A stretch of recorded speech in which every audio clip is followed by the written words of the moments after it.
Hi everyone, welcome to another edition of the AuctionChatter podcast and another edition of AuctionChatter. On this episode of AuctionChatter, it will be a little different because instead of being joined by Moshe as I usually am, I'll be joined by Moshe Kravetz, who is the author, editor of the Sforno, various Sfarim of the Sforno, as well as a historian. He's been on the podcast a number of times, and he's now involved with a new auction house as the historian and researching and writing most of the catalog. The auction house is called Tavin. Their first auction is coming up shortly on a Sunday, January 25th at 12 p.m. Eastern.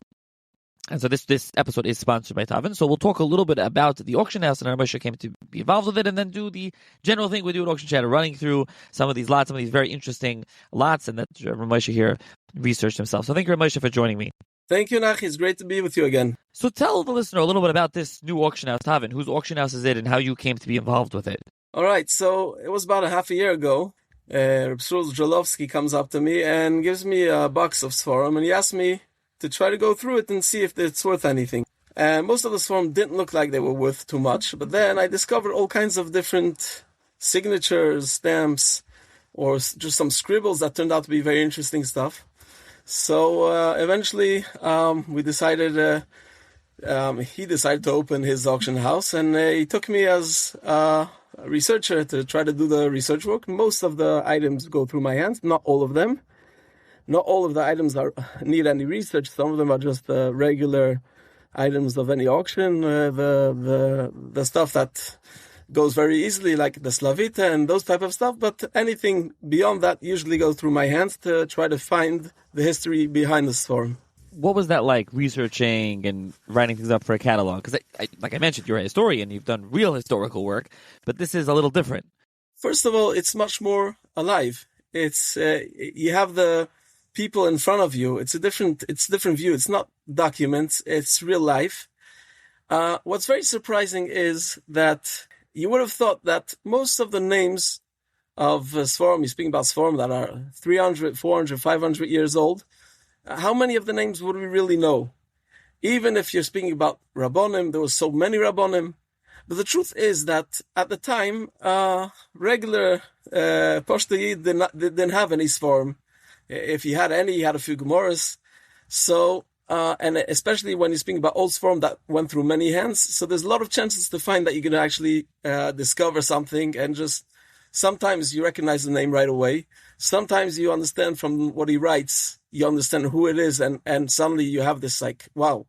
And sometimes you have to, Google and Oisa Chochma and all kinds of other things, and sometimes you find very, very interesting things in Sforim that you wouldn't expect it.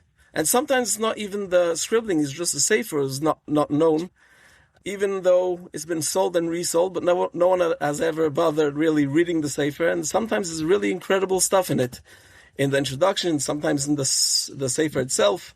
Sometimes the Mechaber speaks about his life, about his times, about people he knew. So that's what I try to find in every one of these items, try to find the history behind all of it. Absolutely, and hopefully the listener should be aware of that, listening to AuctionChatter, and especially AuctionChatter. We've done a number of those, so this should be something that they're used to hearing about. Okay, so let's turn to the catalog. There's 132 lots. We're not going to go through all of them. As usual, we're going to pick out a few to focus on, around 20 lots we'll focus on, and maybe I'll mention some others that come up or just interesting just to mention. And as of course, again, you can check out the Tavin. The link to the catalog will be in the show notes. You can register to bid, and then you can bid. And by the way, the prices are anything from, I saw some lots starting under $100 even to some lots starting a few $1,000s. So there's a wide range of prices and all different types of items here, as you'll hear about on this auction. So let's start off right away with the first lot, Sir Neman, Yerushalayim, 1897. Yeah, so it's a sefer, one of those that it's not the inscriptions, it's not the stamps, but it's the sefer itself, which is really fascinating, and I didn't see that anyone really realized what's in there. You're speaking about a Yid who came from Suvalk, and he was some type of a maggid over there, but he was a balabos. It wasn't his parnasa, but he was very beloved in Suvalk, and he was sent to Eretz Yisrael by the Choyve in Suvalk, which was be the proto-Zionists, and he comes to Eretz Yisrael with money from them, which he's supposed to invest to try to build up Eretz Yisrael. And he comes to Yerushalayim, becomes very close to Maral Diskin, and the Maral Diskin actually tells him that he should invest in founding a Moshe up north, Rosh Pina, and he's involved with it, but eventually he loses his money and he's destitute. He comes back to Yerushalayim, and the Maral Diskin takes him under his wing. Now we know the Maral Diskin as the Rav of Brisk before the Soloveitchik got there, but in Kanois he was even more than the Soloveitchiks. So you're very surprised to find out that he actually backed the Kravetz and was very involved in the founding of New Yishuv up north. And so this he has different names. His name is he takes on the name Avner, which is his Hebrew name, which is and he actually goes to America, where he tries to make money for all his projects. And very interesting, I just discovered a letter. It's not on the auction, but maybe we'll push it in if I get it on time. But I just bought last week a letter from a Yid in Chicago who's writing to Reb Shmuel Salant and saying, this guy Avner, he was here and I didn't really trust him, so that's why I stopped sending the money. But then I heard that I was wrong, and he's a real Erlich guy, and all the money comes to you and everything's okay, so I ask you for Mechila, and please ask him for Mechila. So he was involved in, he was all over America, all over England, and all those places. And then he prints this sefer where he quotes the Maral Diskin. Maral Diskin dies when he's involved in writing the sefer. So part of them is the Rabbeinu Agodel, Rav Moshe Leib Shlita, and sometimes it's Zatzal already. The sefer comes out when he also dies as a young man. And this edition doesn't have it, but some editions have another leaf that was put into the sefer, which is a plea from the Almona to please buy the sefer to help out to cover the debts of her husband and to help them out. So the askamas he has is also from all over. He has from Yerushalayim, but he also has from Rabbi Yaakov Yosef, RJJ, the chief rabbi of New York at the time, and also of Rabbi Yeshua Siegel, who's one of the, he was a big Rav. He was a Rav from Sheps in Poland, and he wrote a sefer, Chuvas Ozne Yeshua, and he wrote also a sefer on the Erev in Manhattan. But he was one of the big detractors of Rabbi Yaakov Yosef, and he's also mentioned as a chief rabbi of New York in his Askama, which is very interesting. Then he has Askamas from the Rabbonim of London, from Yosef Chaim Sonnenfeld.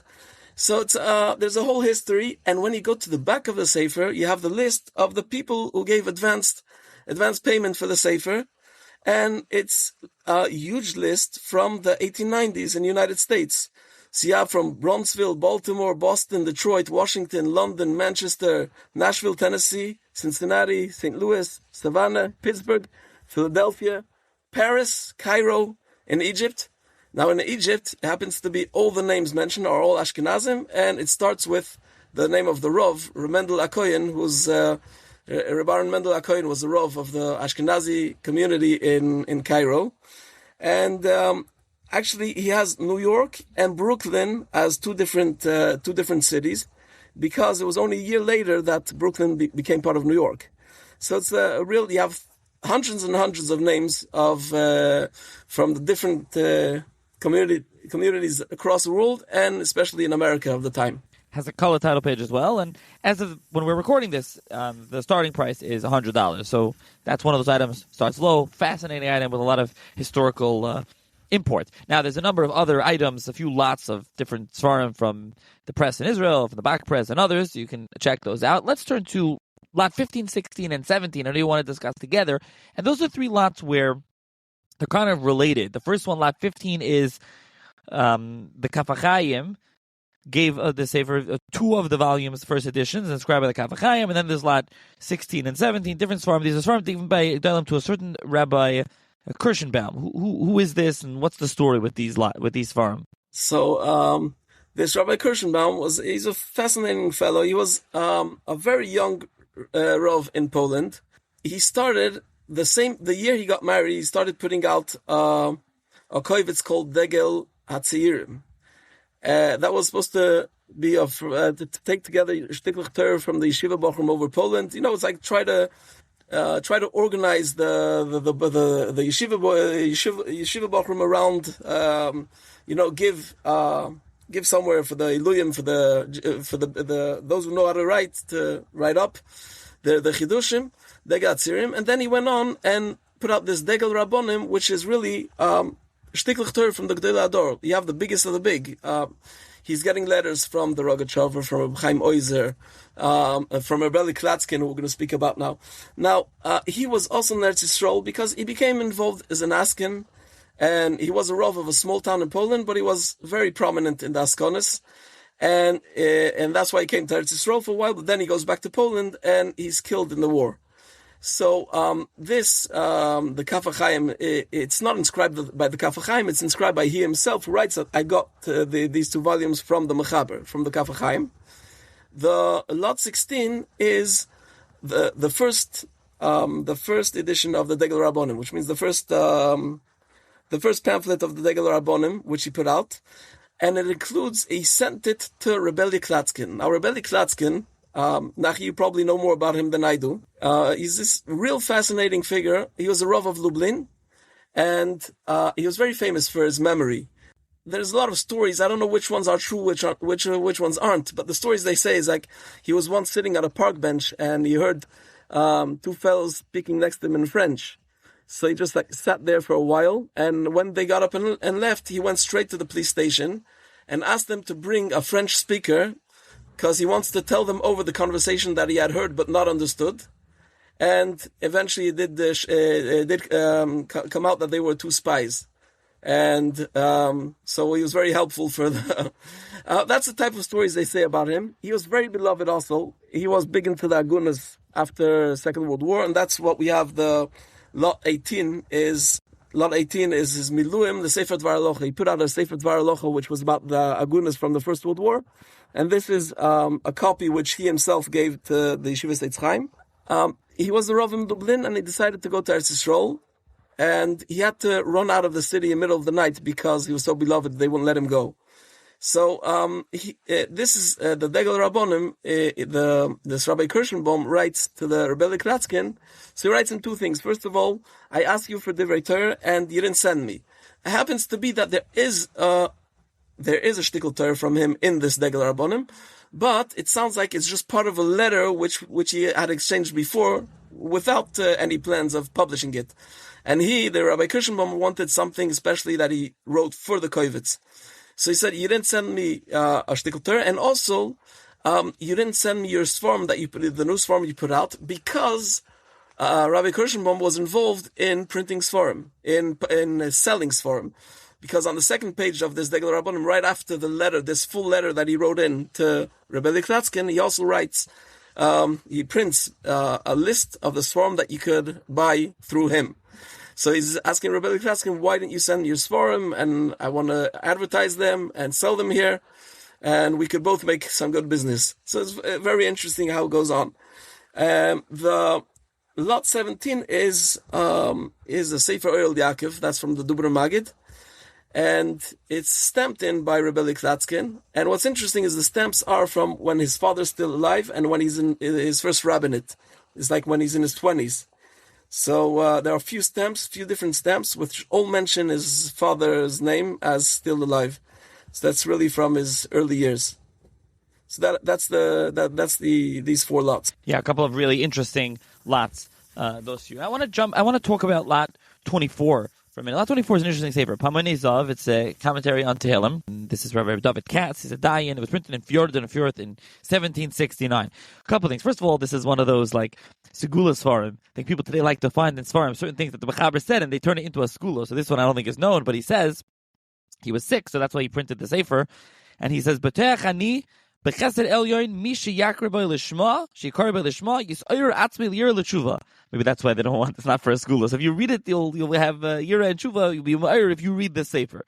That's first of all, it's interesting. Also, what's interesting here, as you note in the catalog, is that there's a couple of haskamas. One of them was the Nadi Yehuda, who as you wrote, was a leading opponent of the nascent Hasidic movement, and mentions in his Haskama, Kol derech Jewish korav lepshutai. It's like Pshat, ve'enoi makdim hakdama zorus, oy divrei nistorus, asher ba'avanesenu harabim. Pasas ha'maspachas hazu b'dor hazeh v'gerin bitl toira l'shkoyach limor ha'nechbar ha'talmud v'apoiskum ha'makubel v'adai bi'adenu midor dar ad halacha Moshe Sinai. So, and you interpreted this as being against Hasidim. Yes, it's as far as you would say that the tshuva about the L'Shem Yichud is against Chassidim. I mean, he actually mentions Chassidim quite openly over there, but it's part of the Noida Yehuda was misnagid. But if you go through his friends, you'll find that many of the founders, the first generations, the Talmidim of the Baal Shem Tov were actually very close friends, and he quotes them even. You have from Gershon Kittever, and you have. I don't remember a Magid which he mentions once in Tzlach and once in his Droshes, which was one of the very close Talmidim of the Baal Shem. So, but he was very, very wary about the part of the Kabbalah, which it probably has to do with the fact that it was the Frankists were getting strong at the time, but it was definitely not directed only against them. It was directed about anyone who handled with these things. So I think he is definitely speaking about Chassidus. Yeah, there was a lot of Frankists in Prague, and his Talmud, the Tshuv Me'ava, Elazar Fleckless, has a whole sefer about this. Avos David, he talks about them. So this is definitely a thing that was worrying the Rabbanim in Prague. Lot 25, you have two Sfarim of Rabbi Shaya Pick, Rabbi Shaya Berlin, bound together. And this is the copies of the Radina Rav of Yerushalayim. Yeah, he's not very known, but he was one of the Choshev Rabbim in Yerushalayim. He was Rav of Radin. That was before the Chofetz Chaim. I mean, he was there when the Chofetz Chaim got there. He was very close to the Chofetz Chaim, and actually, it is said that the Chofetz Chaim wanted to come to Eretz Yisrael, mainly because of the descriptions of the Radin Rav, Rabbi Yudlev Kval, his name was, because he sent a letter to the Chofetz Chaim describing him, the Ruchnius in Yerushalayim, and the Chofetz Chaim since then was very into going up to Eretz Yisrael, which as we know, didn't work out. But the Chofetz Chaim actually had a house built for him in Petach Tikva. So he published a sefer when he was still in Lithuania, the Ori Yehuda. That's in Tofreish Chafei, which would be 1865. And after that, he comes to Yerushalayim, where he's one of the Choshev Rabbanim. Now, these two Sfarim they have his signature in them. Then there's in the Forzatz, I don't know how you call that in English, the page before the Sefer. So there, and right after the Sefer, there's a lot of scribbling, and there's a lot of names there that come up. The common denominator of all the names is that they're all Magidim. And the first one is L'chvoid Rav Magid Adarshan Anifra Achorif Uboki Morain Reb Dov Berish Flam Magid the Kak Lublin. Now this happens to be, we just spoke about the Oil Yaakov of the Dubner Magid. He's the one who found the Ksovim of the Dubner Magid, and he printed them. He's the one who published all the Ksovim of the Dubner Magid that we have. So I don't know if it actually means that it belonged to him. He was Talmud of Rabbi Kiva Eger, and I don't know if this Sefer belonged to him and then got somehow to the Lubliner Rov, to the Radiner Rov, or that just someone scribbled the name, because he just writes L'chvoid Rav Magid, but he doesn't really say that it's his sefer. But anyway, it's interesting. There's some other names which are known, like Reb Shlomo Hirsch, Bernstein, the Rav of Drabnin, who's mentioned a few Tshuvas form of the time, but also in the same thing, L'chvoid Rav Magid. And so I don't really know if these names really mean that the sefer belonged to them, or it's just that the person who owned the sefer just happened to have he wanted to write these names for some reason. Moving on, lot 29. Zever Birchas of Roman Keheles is the first edition, Warsaw, 1815. There's a number of Haskamas here, and there's Haskama of the Nesivos of Eger. I mentioned this one also because this sefer, again, there's another one of those starts at $100, not a super expensive sefer, but not a well-known sefer. You have a lot of these farm from different Gdilim Rabbanim on various we mentioned one before in Tehillim, I have one on Keheles, different from Nach, whatever they were writing on that today just nobody knows about, nobody heard of. And what's interesting, sometimes you can read the Haskamas here. So you read the Nesivos talks about his Haskama that he wasn't able to look at it a lot, but he did look at it, he was happy. But the Eger's Haskama is, he says, me the Avri Poi Levar, she came to Parsha, Daman Milsa, she Utzrachti Lolin Poi Alai, he had to stay over. And he says, here Lefanai, He says that the Rabbani Mufla, Rabbi Shua Shmuel Ben, brings that the son of the Mechaber came and he brought two Sfarim of his father, and he brought one, he says, was called Brechas Ramakelis, that's this book, and one is Yayin Rekeach Megillas Esther B'derech Nister. He brought a Kabbalistic book. He says, Rabbi says, Samti Eni Bahem Be'eze Olin. It looked a little bit on there. It's hard to read the scan. He says, I looked a little bit and I enjoyed it very much. But these are very nice for him, etc., etc. He says, therefore, I give a bracha that he should bring it to print, and that people should be able to buy them, and proper money, and he should come to help him, etc. So that's kind of classic old Ascama. But sometimes they added in a little bit like something of historical significance. He's writing, and he was there, and he was staying over, and someone brought him this for him, and he looked at them a little bit, so you can kind of get a sense of like what was going on. And again, this is a sefer with Haskamas from, and there's a number of other Chashav Haskamas as is noted in the catalog. So that's just one sefer that's worth mentioning. Lot 30. And also it's it's a sefer from the generation before, because the son was a child when the father died. And so he's coming much, much later now to print it. So he's speaking about a generation before Rabbi Akiva Eiger.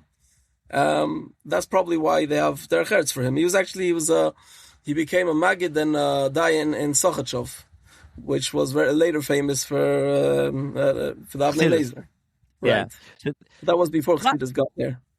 Right. Lot 30 is the Yaris Dvash, and this is a very interesting lot because there's a handwritten signature of Yaakov Sikari, a Sephardi, on the Yaris Dvash, and he's writing that, and he writes about the impact that the Sefer Yaris Dvash, which is one of the classics of Jewish Rabbeinu Leibowitz, but he writes the impact the Yaris Dvash had upon him. Right. No, he doesn't write in this Sefer, but in his own Sefer, is Yer Mishpatech Yaakov.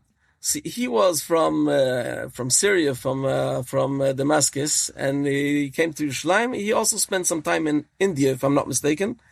But now he's in his Sefer Yer Mishpatech Yaakov, he's telling about a shtickle of Yaris Dvash, about Tefillah, which really put him on fire. And he writes that you have to how can you read such a piece of Yaris Dvash and v'lo yikra levovoy liyud beis kroin, it should tear your heart into 12 different pieces. And actually, what we found over there was very very moving, because he found this old piece of paper right next to that piece of the Yaris Dvash, which he writes about in his sefer. So we left a piece of paper over there. Okay, nice, very nice. Now let's jump ahead to lot 39, I think is the next lot they want to discuss, which is Lev Aaron. Lev Aaron in and of itself is a very chashuv a sefer.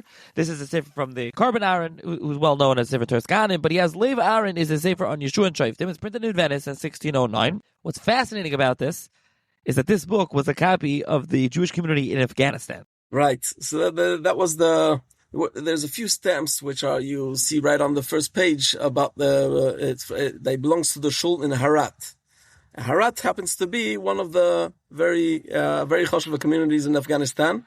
It's a very old community, and it's very surprising because the date is Tov Kuf Yud Zayin. So you're speaking about close to 300 years ago. I spoke to people whose parents were born in Harat. They were very surprised because there was always a community in Harat, but they didn't realize that there could be. You're speaking about Sefer, which is a Lomdish Sefer. It's not just a Pirish on Yeshua and Shoftim. It's very long and very intricate, and he goes into all the Midrash Chazal and how it fits into Psukim, and how does it work out with other Gemaras in different places. It's like a very Lomdish Sefer. And this Sefer made its way to Harat, which means it was being used. There's even a couple small corrections on the side. What we also found in the Sefer was actually a full letter in Persian, which describes life in Harat in those days, at the time, about 250 years ago. I didn't really get a full translation of the letter, but what people told me who knew a little Farsi, it's written in Farsi, but I don't know if it's still the Farsi of today. But it sounds like it's either a business letter or it has to do with the whole community life in Harat of a few hundred years ago. That was very, very impressive to get regards from a community which was, until not many years ago, was a very, very important community, but it wasn't known as a Turdic community. There wasn't so much Talmidei Chacham there. But here you have it. It sounds like there were people learning high level over there. it's always interesting to see when you find these Sfarim and you see the stamp or the signature and you realize that it was in these communities. And you can now realize, as you're saying, that, that community actually, there must have been some high level of learning to some degree because these were serious terrorist Sfarim that they had. And this is what the Footprints Project is trying to do, show where Sfarim were and their lives and as they traveled. So that's interesting. Lot 40, I'm going to leave you to talk most about this lot because there's a very lengthy description that you wrote here. But lot 40 is a copy of the Mabit, and the Mabit was published by his son, the Marit, and his brother. But what's interesting about this is it's signed Rabbi Yaakov ibn Yaish, who his father, Shlomo ben Yaish, from Portugal, was born under the name Alvaro Mendes and became a duke at some point. There's a fascinating story here, and his son, who seemingly the signature here in the Sefer, was actually a friend of Marit who published the Sefer. Right. So this actually, it's very interesting because this copy was actually put for sale in a few times and actually never went. But then when I got the Sefer and I looked at the name appearing at the first page, I knew that this name means something. I was trying to scratch my memory. It didn't I did need some help, but then as soon as I realized who it was, it's incredible. Now, I can't promise you that it's actually the same Yaakov ibn Yaish that we're talking about, but it does really make sense. So as you say, Shlomo ibn Yaish is this fascinating dealer. He was in spices and he was very, very wealthy. He got into the whole politics of the 16th, 17th century. He was connected to the Queen Elizabeth of England, the first one, through his brother-in-law, who was the personal physician. He's a very famous doctor.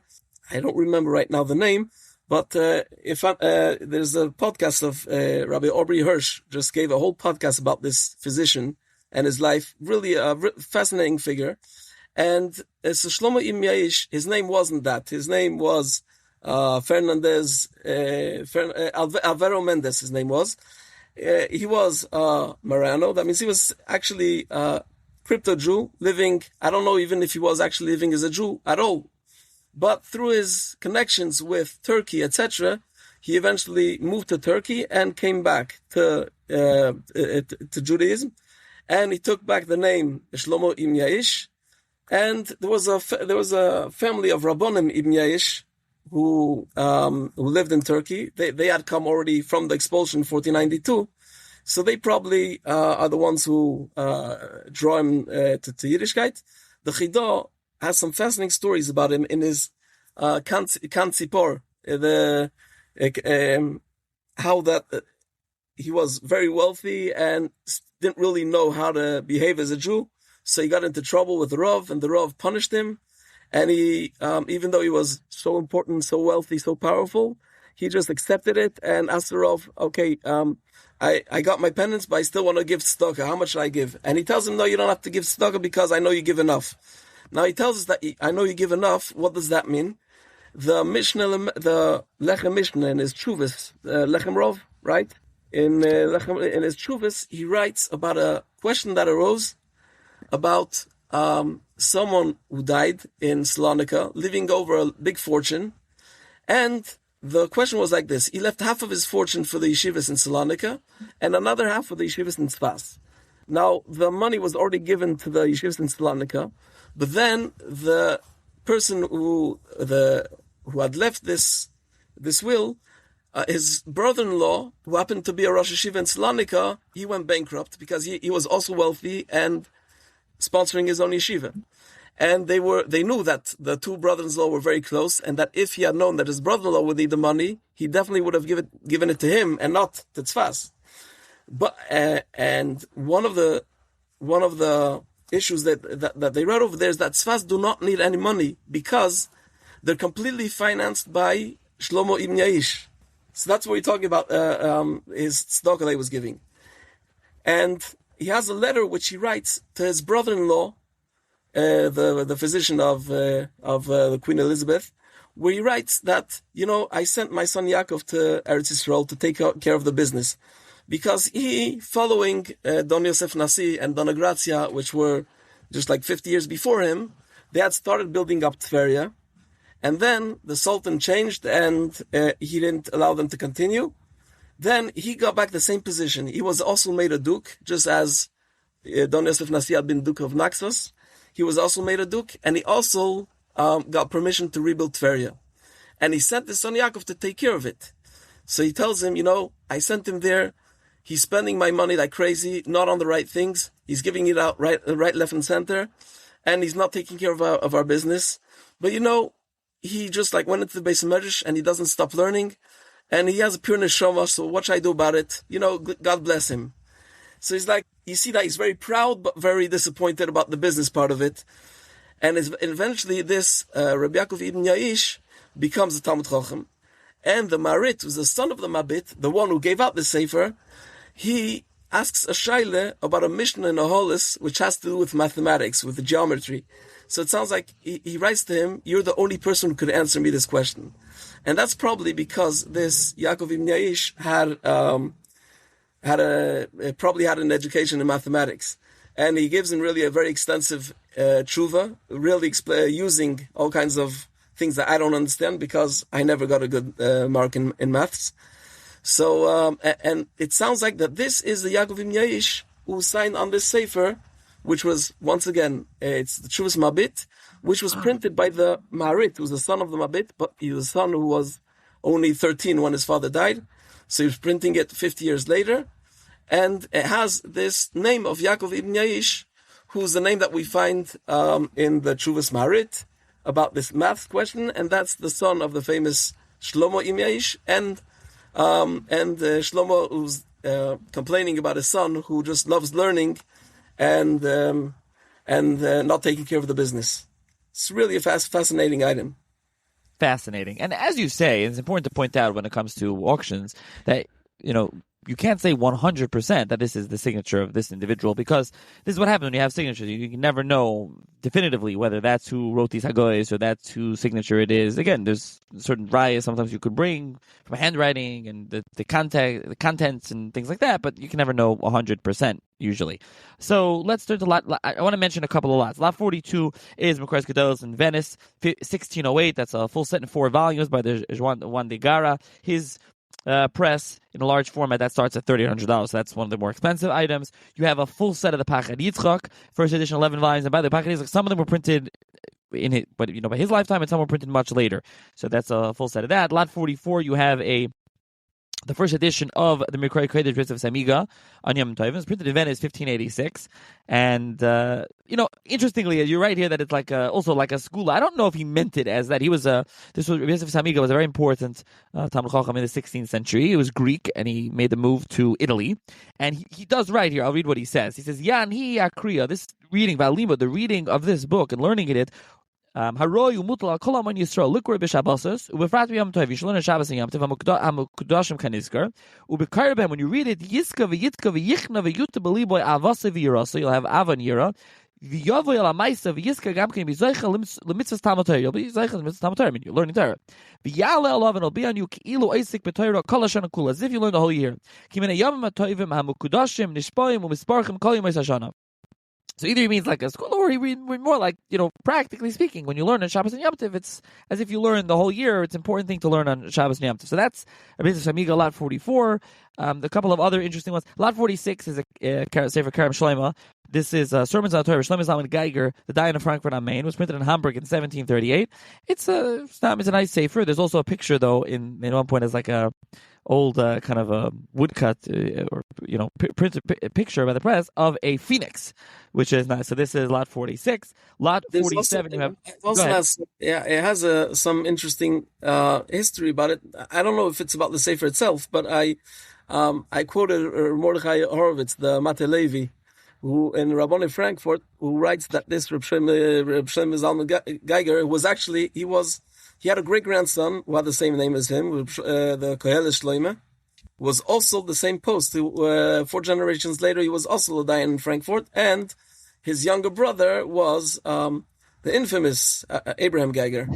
And but he one of the creators and leaders of Reform Judaism, of extreme reform, yeah. And yes. But he was actually kicked out of the Kehillah, not allowed to hold any jobs because of misbehaving in the Kehillah house.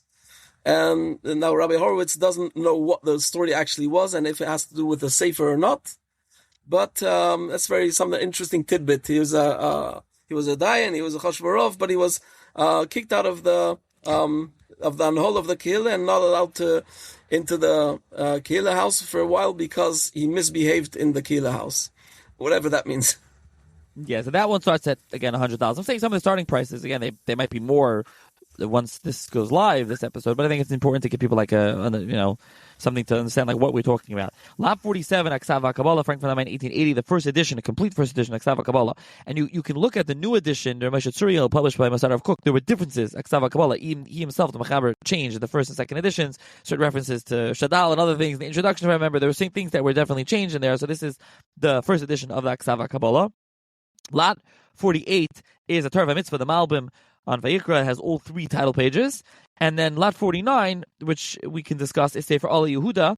This is a copy owned by the Malbim. Yeah, so Ala Yehuda is, it's about words, about the Shemis Nirdofim, about how to understand different words in Tanakh.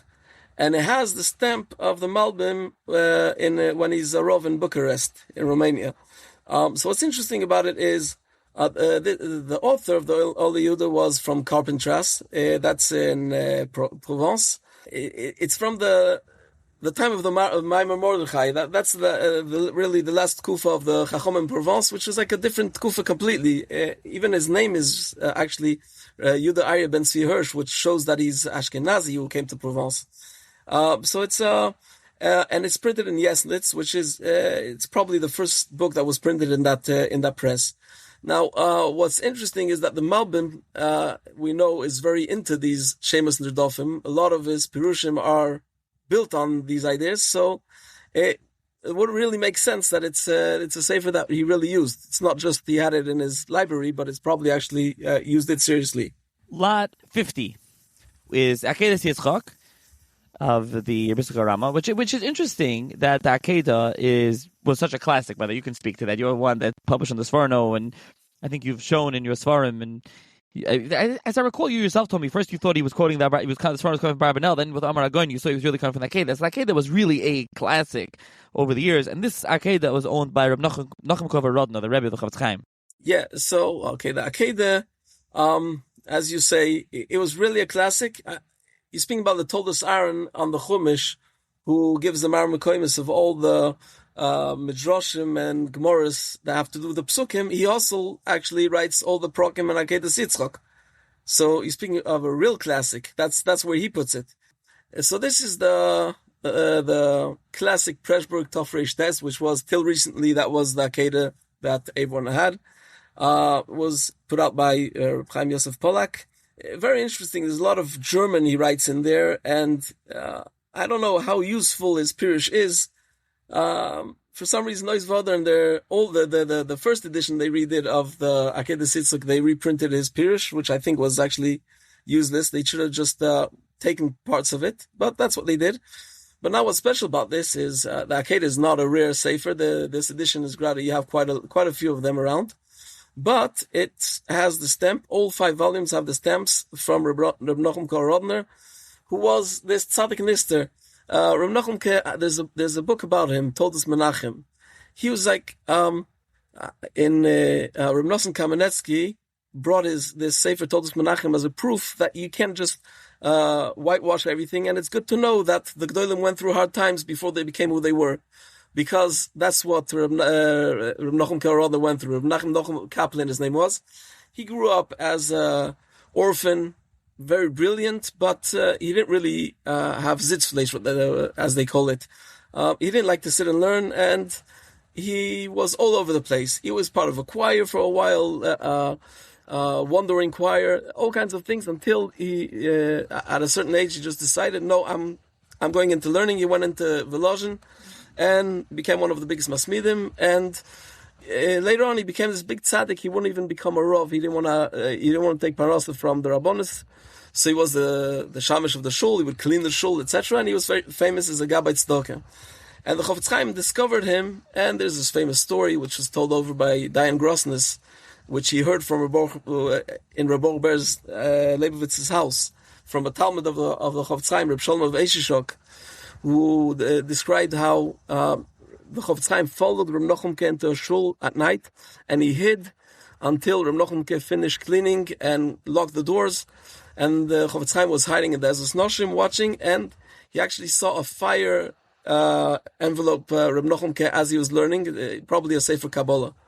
So that was Reb Nochumke, and this is it's quite rare. There aren't many Sfarim. I don't know how many Sfarim he owned, but this is a full set, which each one has a few times his stamp all over. Lot 52 is another item that was owned. I don't know if it was owned by a gadol, but it was given as a gift. So it's a Mishnah Melech, which the Maral Diskin gave as a gift to his Talmud with a dedication in the handwriting of the Maral Diskin. Yeah, so it's not signed. That's a very interesting thing, because it's not signed. It's just written. He writes, Nesunim Heima b'matnas droshel l'talmidi ha'maskil ha'shon v'amufleg merein Reb Naftali Katz. Now someone else wrote under it, Nesunim b'matono meis hagoy nezer Yisrael k'mar Yeshua Yehuda Leib Diskin. So this actually they gave it to professionals who said that it seems to be authentic. It seems to be that's really the Maral Diskin's handwriting, and actually there's few signatures of Maral Diskin. It sounds like he had a problem with signing. He was afraid probably people to do misuse it maybe.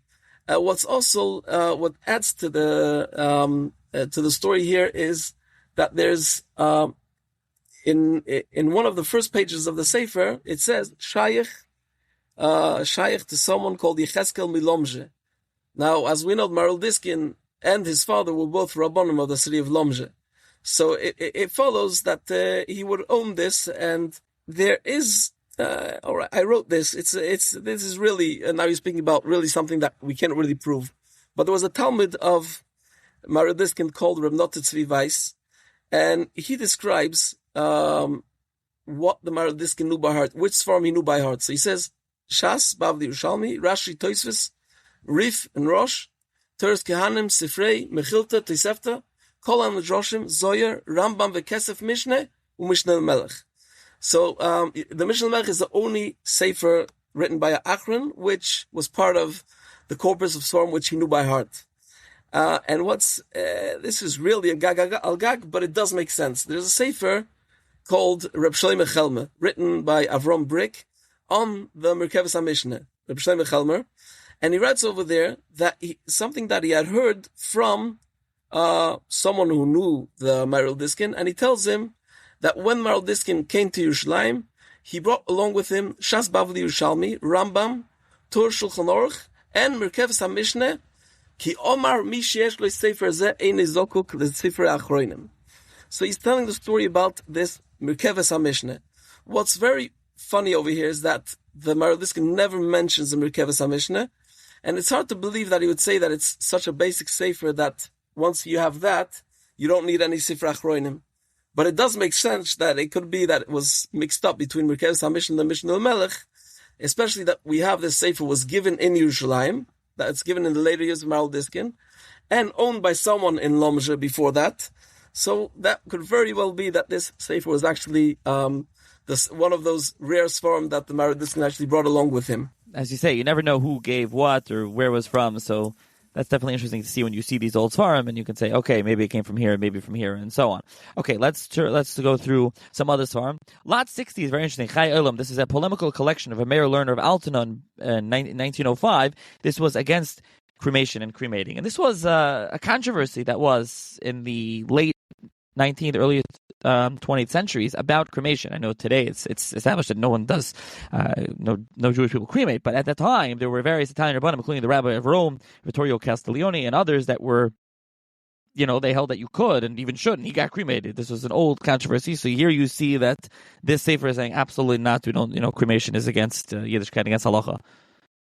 Going so far as to try to prove that someone who was cremated, you shouldn't even bury the ash because... Yeah. So that's a very interesting work. Okay, so continue on. There's a couple of Chassidish Sfarim, and so here we get to the interesting Chassidish Sfarim. I think it's worth mentioning. Like I said, not the Zlavita and the Shetomer, the classics, though not much to say over there, and that, even you didn't do the research for. let's turn to lot 69, the Keles Yaakov Rishon Yaakov Agazi, but there's Askama of Rav Chaim Sanzer, and there's an autograph from some of his Talmidim. There's some, so this is not a Hasidic Sefer Be'etzem, but there's some Hasidic associations here. Right, so it's the second print of the Keles Yaakov. The first one is very hard to read, so it's the first print of that's a nice print, and it has a scum of the Tzanzerov, the Divrei Chaim of Tzanz, and so the signatures. There's a lot of signatures, but the two main signatures which I managed to figure out were Rabbi Yeshua Heschel Wallerstein and Rabbi Yitzchak Habenschmidt, and so they happen to both be Tzanzer Chassidim and Talmidim of the Tzanzerov. Rabbi Yeshua Heschel Wallerstein was the Rov of Reisha. It was later on, before the war, there was the Reisha Rov, Rabbi Aaron Levin. He was the Rov of Reisha and a Talmud of the Tzanzerov. And there was the Rabbi Yitzchak Habenschmidt is the Rov of Sokolov, but it's not Sokolov in Poland, it's in Galicia, which it's a completely different type of Sokolov. And there's also, there's Tshuvas from the Divrei Chaim, in the Tshuvas Divrei Chaim written to him. So they both very choshev Talmidim of the Tzanzerov, and at the end of the Sefer there's a whole piece of Kabbalah, starting Eliyahu Ba'arba and going into all kinds of cheshbonis in Kabbalah, which I don't know who wrote, but probably one of these two probably wrote it. So it's nothing to do with the Sefer itself. The Sefer is a Lamdish Sefer.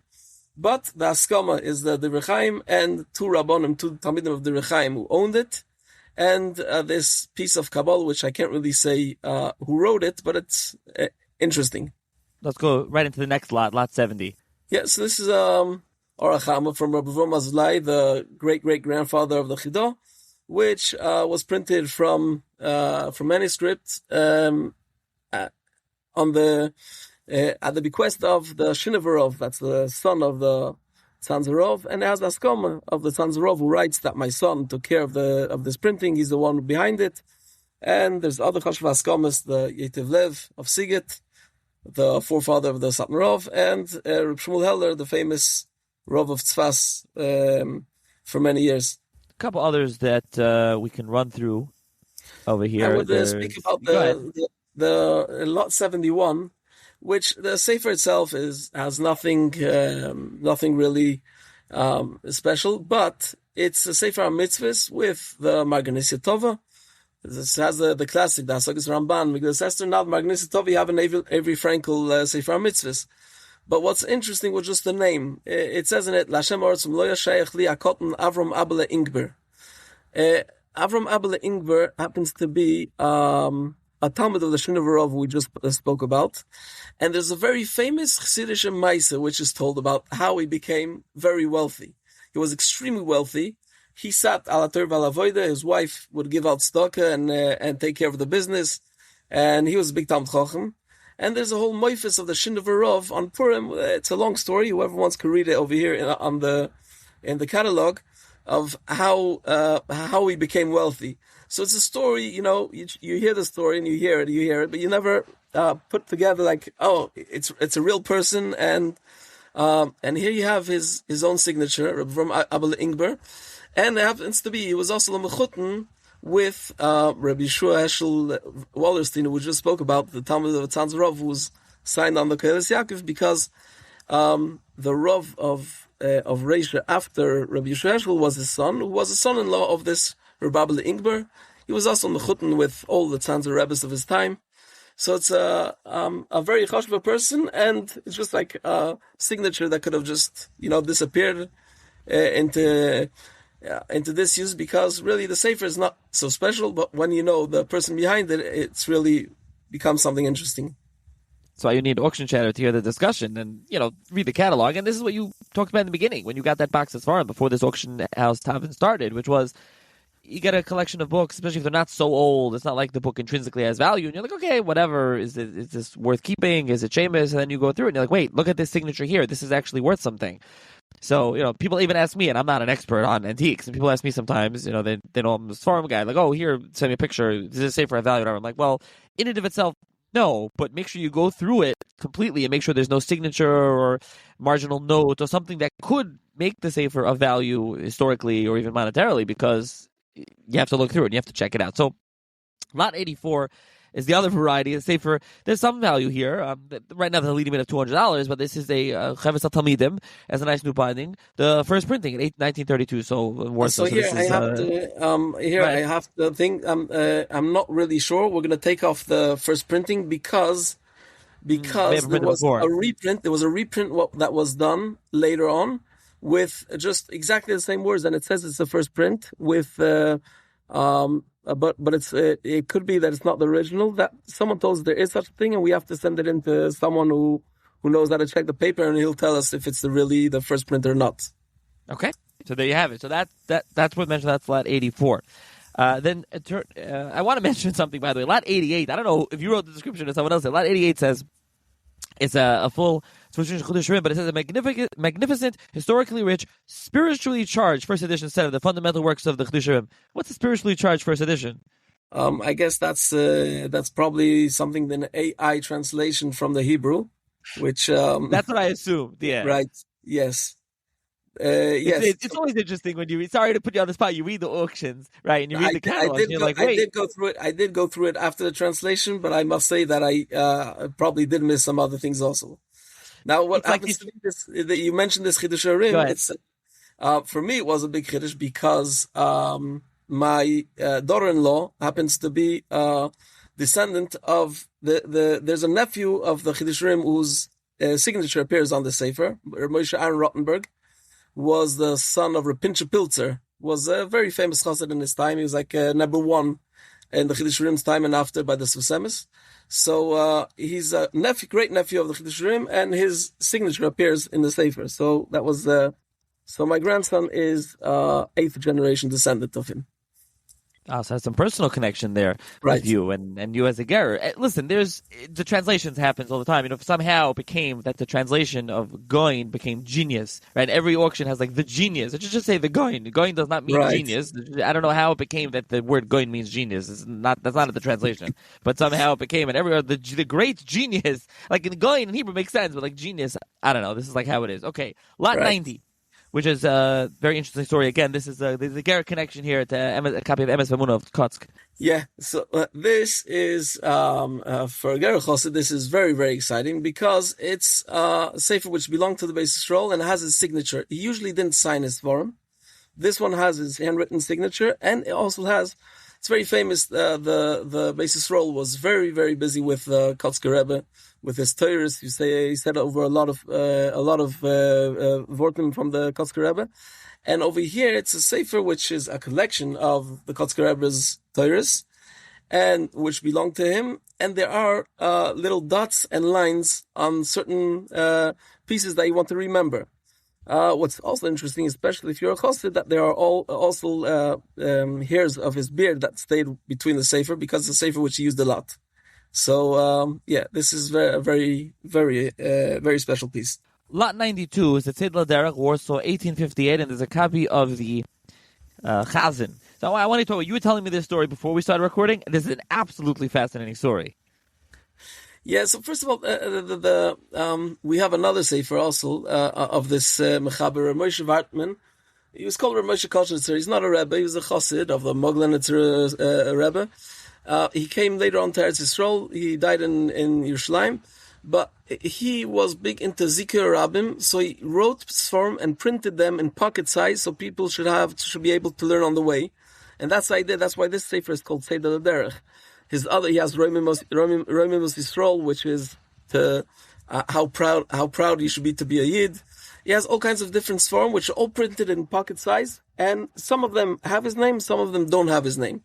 Now, this particular sefer has it belonged to Shaykh le Moreno Rav Aaron Gedalia Leib Gottstein Rovne, and under that it says Tomashov. Now, Aaron Gedalia Gottstein was Talmid Chacham. He was Chazan in Rovne, and he started off as a big misnagid, but eventually he became a Kotzker Chassid. And he was a professional Chazan. So it's very interesting. You don't know about many professional chazonim who were Kotzker Chassidim. It usually doesn't go together, but that's what it was. And there's a famous story that the Kotzker Rebbe asked him. I think it's basically the only thing we know about him is that the Kotzker Rebbe asked him, tell me, when you're a chazan, when you're by the Omid, are you thinking about the Ezras Noshim? And he said, no way. And the Kotzker Rebbe said, I know that you're Elachid and I believe you. So over here, it has his name, Aaron Gedal Leib Gottstein of Rovne. And then it says Tomashov, which was the town where the Kotzker Rebbe was before he came to Kotsk. But then in Polish, it said some words, and I used the Google Translate to find out what it means. Cantor Gornyu, which means chief cantor of Rovne. So really, it has his name and it has his profession as a chazan, and the word Tomashov for some reason appears also. So this is the whole story coming to life. It's really, that's fascinating.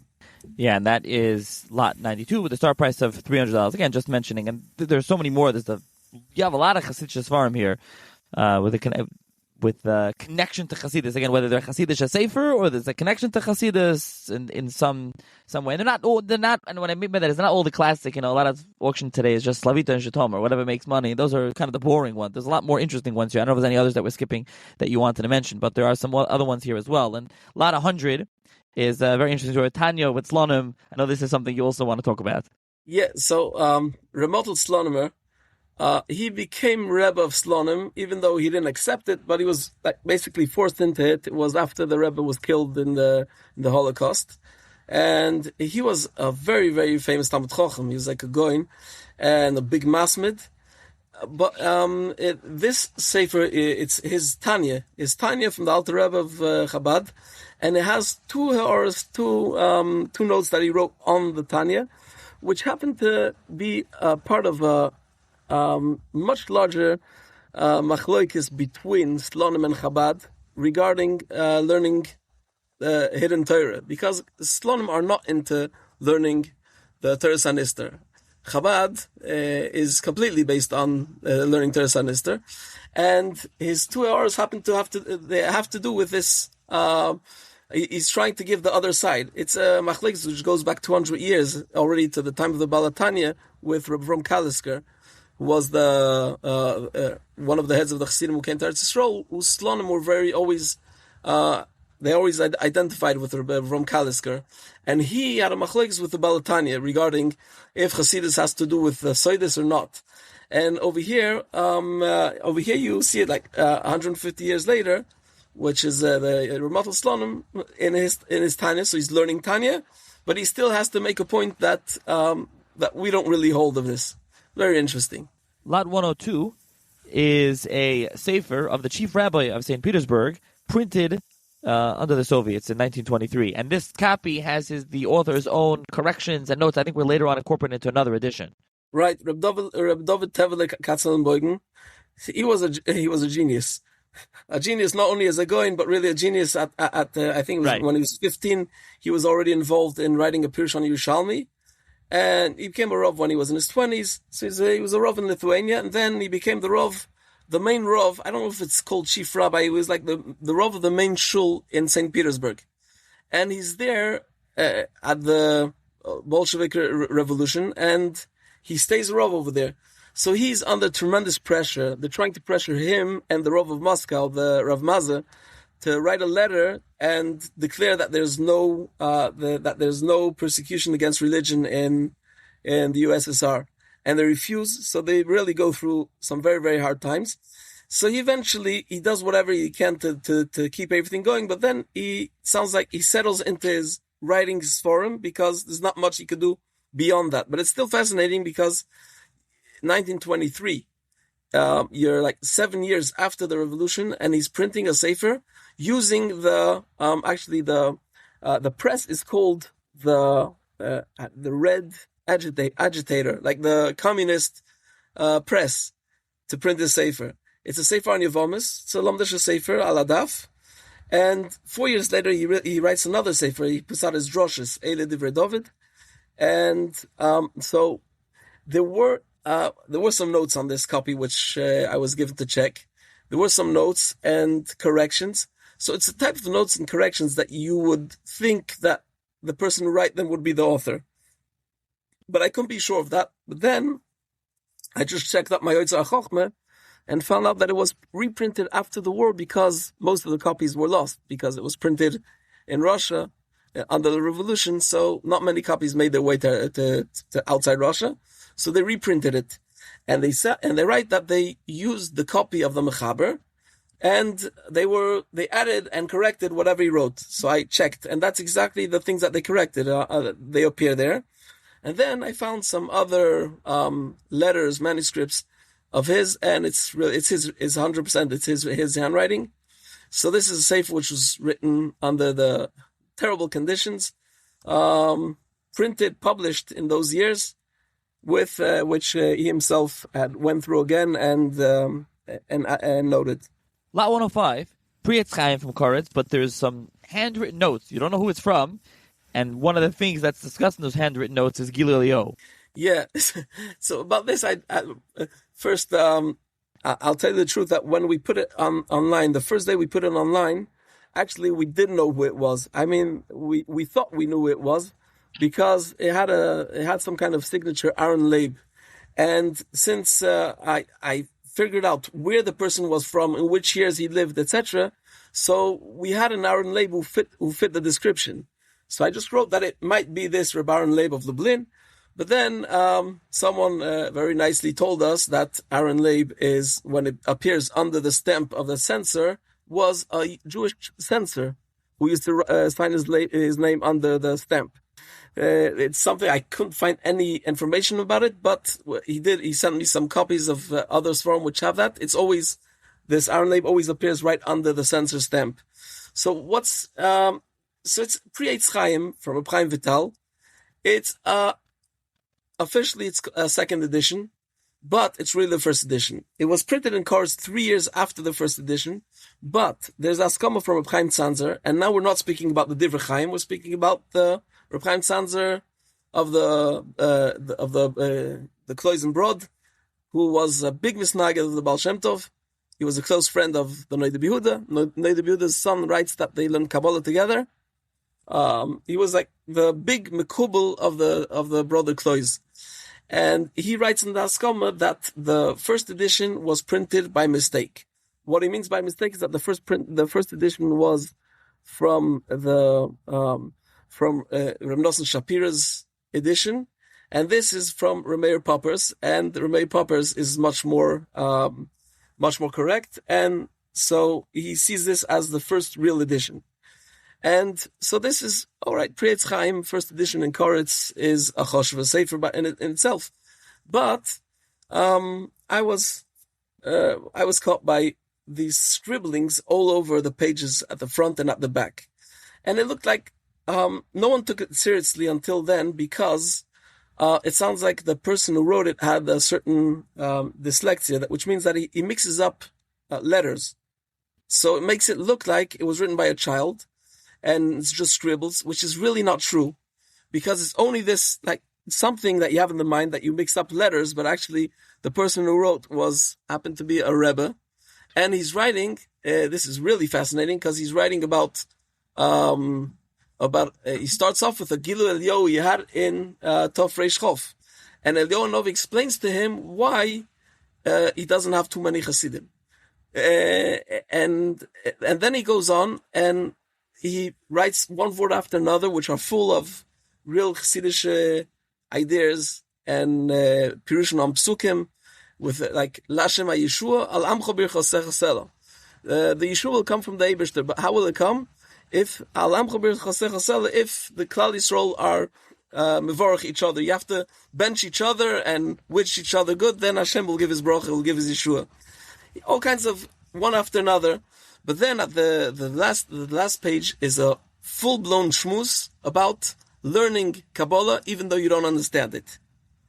And he's speaking about it's on a Kabbalah Sefer, that's probably why it appears here. And over here he quotes a piece of the Sefer Kol Simcha Shiyotza Ze Achshov. Kol Simcha was just printed. So he's speaking about the Kol Simcha of Reb Simcha Bunim of Pshischa, which was printed in Tov Reish Yotes. So it really... that makes it really authentic, because if he's writing it in Tov Reish Chof, so that was a year after this Kol Simcha came out. So he's speaking about someone from that cheder, someone from Polish Chassidus, who was a small rebbe in Tafrei Shchof in 1860. But that's about how much we know about it today. So not much. Okay, a couple of others for him here. Now, after the Chassidus Shem, you have some. You have lot 108 is Emek HaMelech V'Tamon, a sefer printed in Frankfurt under order 1736. Lot 109, you have Responsa Heshiv Eliezer Siach Hasada. These are two Sfarim also printed in the mid-18th century. Lot 110, you have the Shal Shuvas Maram Lublin in Metz. Lot 111, Shal Shuvas Maram Ziskind. There's a whole interesting story with him, what to talk about, but not for now. In Hamburg, 1716. Lot 112, you have Shal Shuvas Radvaz, the third volume, the first edition in Fjord 1781. You have Shuvas Arif printed in Livorno, 1781. So a lot of these are all 18th century Sfarim. Lot 114, you have Asifas Zakenim Strasbourg, 1777. But I like how you put the picture of the Yad David. David's inside. I think everyone should just see the picture of him. Just to put wherever you can put the picture of him, you should always have an excuse to put a picture of him.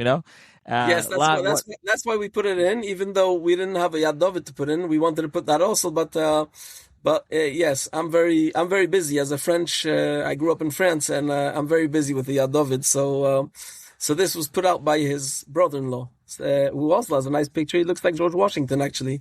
He looks just like it hurts. He looks just like George Washington. He is, and Lot 115, Lechem Starim, also printed by that press, Lechem Starim, and you have to see what the Noida writes about him. Glowing terms about the brother. Which one?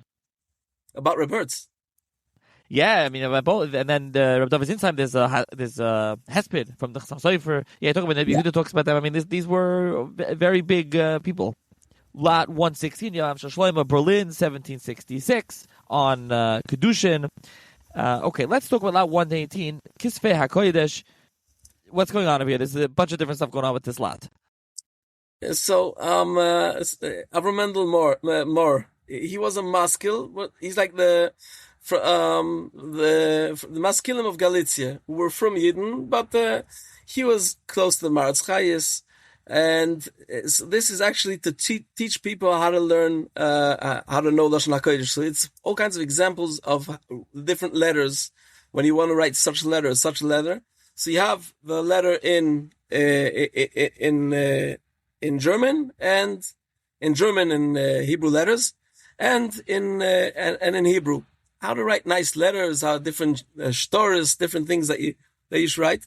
So it's what's interesting is that I searched to see where there are copies of the Sefer, and there aren't that many around. The Hebrew library has one copy, and it's in a terrible condition. So this came in a box of Sforim, which most of them were like not interesting at all, old Sforim, bunch of on the way to the Shemus, and.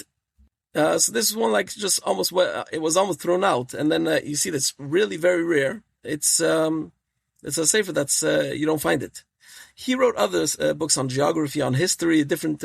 Some of them you have here and there in Hebrew books. You have a couple, in Oisach Chochmah you have a couple, but for some reason this one has very very few copies going around. And because it's Haskalah, the last start price of $200, not a high start price. Lot 119 is the first edition of the Sefer Bris, Brin 1797. Sefer Bris, very important Sefer. Lot 120, you have Nishmas Chaim. This is the second edition, but it has the picture. They put in the picture of the Nishmas Chaim. This is the later edition, so it's not so expensive, but it has the picture. The first edition rarely has the picture.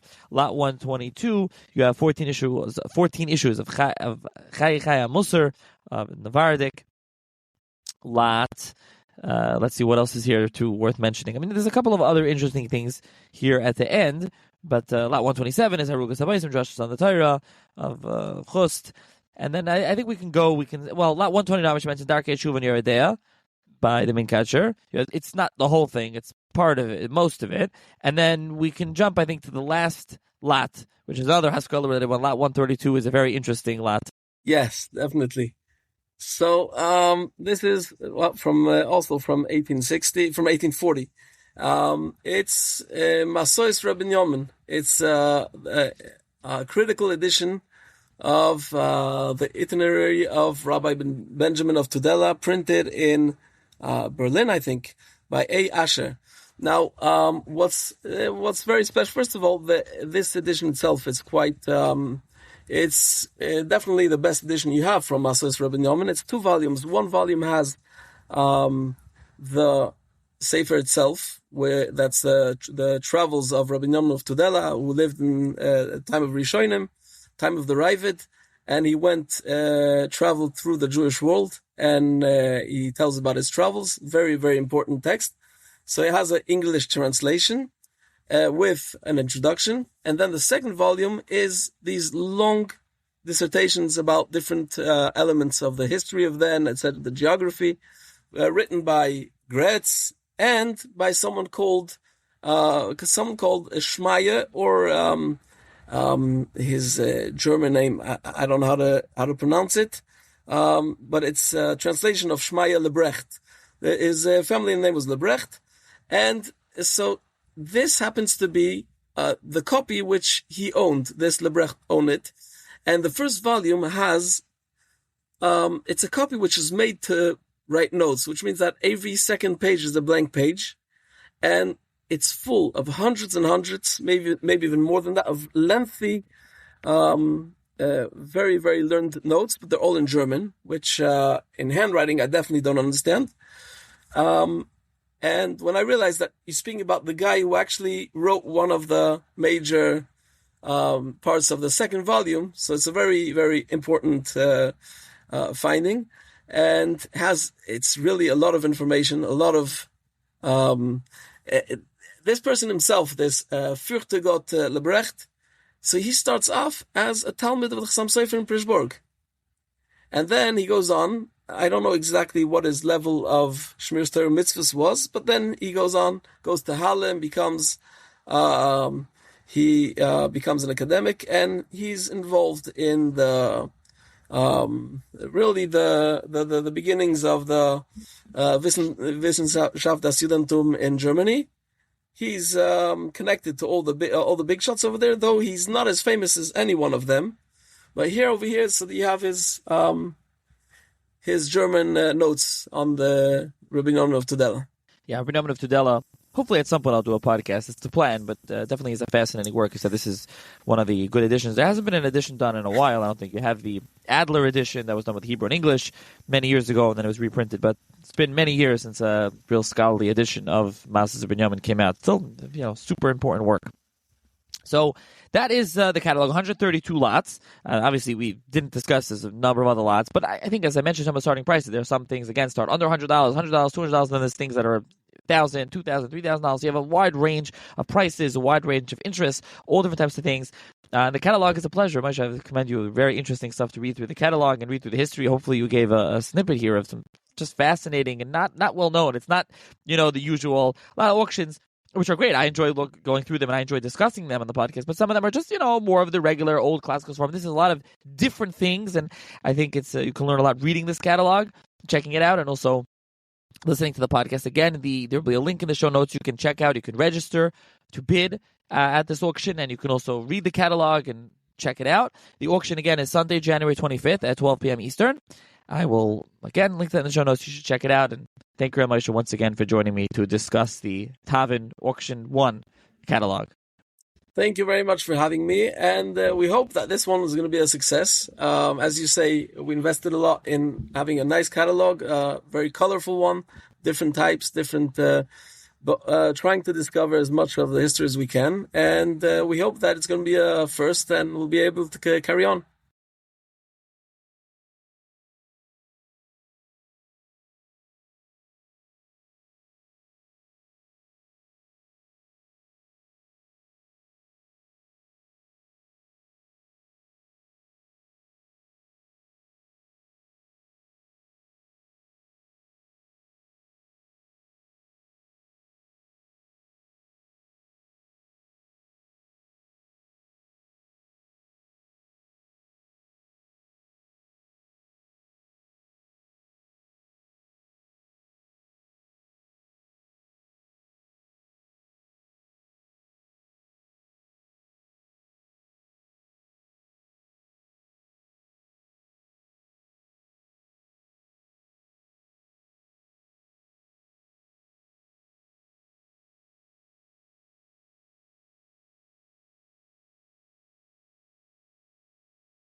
the question was like this. He left half of his fortune for the yeshivas in Salonika and another half for the yeshivas in Tzfas.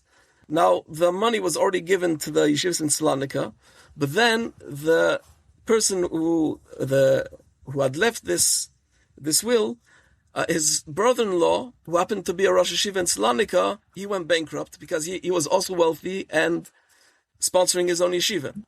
And they knew that the two brothers-in-law were very close, and that if he had known that his brother-in-law would need the money, he definitely would have given it to him and not to Tzfas. But and one of the issues that they read over there is that Tzfas do not need any money because they're completely financed by Shlomo ibn Yaish. So that's what we're talking about. His tzedakah that he was giving, and he has a letter which he writes to his brother-in-law